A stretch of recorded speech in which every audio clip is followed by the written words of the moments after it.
Hey everybody, it's Amanda from the Nina Haggerty Center here with a series of videos on a subject called Inktober, which some of you may have heard about if you've been online at all in the last few days. So Inktober it's something that artists have been doing online for about 10 years. And it's basically a daily drawing practice that takes place during the whole month of October. So if you manage to, complete the whole project, what you'll basically end up doing is one ink drawing every day for the month of October.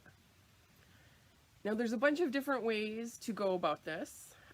You can just draw whatever you're inspired by for your projects on like a daily basis. But sometimes you might also need some prompts, like some suggestions for what to draw. So if you say want to go to Google, you can Google the phrase Inktober drawing prompts.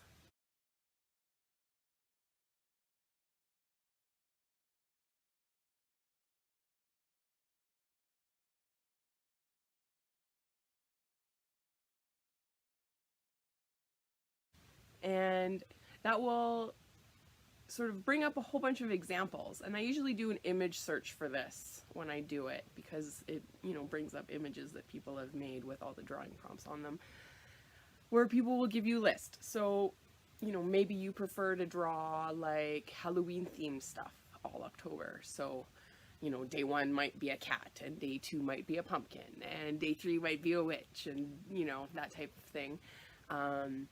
Or maybe you're really into superheroes. I'm sure you could find a set of like superhero drawing prompts for the month of October. So it's really sort of up to you what you want to draw every day, and it doesn't have to be a big thing. I have this little scribbler that I'm going to use for my Inktober drawings that I'm doing. Now this is full of paper that is designed specifically to use with ink. So as a result, my pens and markers are not going to soak through and ruin the work behind it. But it also has this little extra sort of cardboard cover here. I don't know if you can see. So this is designed to sort of go underneath a page, and then you put the page over top, and this is your drawing surface. So this allows you to draw without it soaking through. So my first drawing for Inktober is this one right here. So Inktober, I have it dated here. It's just a fun little project that I did for the first day. So a label, Inktober. All right. So I'd love to see what you guys are doing as part of your Inktober projects. And if you miss a day, no big deal. It happens sometimes. Maybe you can do 2 drawings. You could do them sitting in front of the TV. It doesn't have to be a big thing. This is designed to allow you to just have lots of opportunity to practice your skills. One of the things about ink is that it's pretty black, right? Ghosts. It's pretty black. And when we make art, we usually like to change the value of things. And the value, what that means, is how light or dark something is. So there's a range from like pure white all the way through countless shades of gray all the way up to black. And we can do that easily with a regular pencil, right? We can start pressing really hard and get really dark marks. We can, use a little bit less pressure and move the pencil faster so that we end up with sort of a gradient, right? Or a value scale with pencil. So on the side here, you can see. So that's what it would be like with a pencil. And it's really easy to do that with a pencil because you just press harder or don't, press lighter or do another layer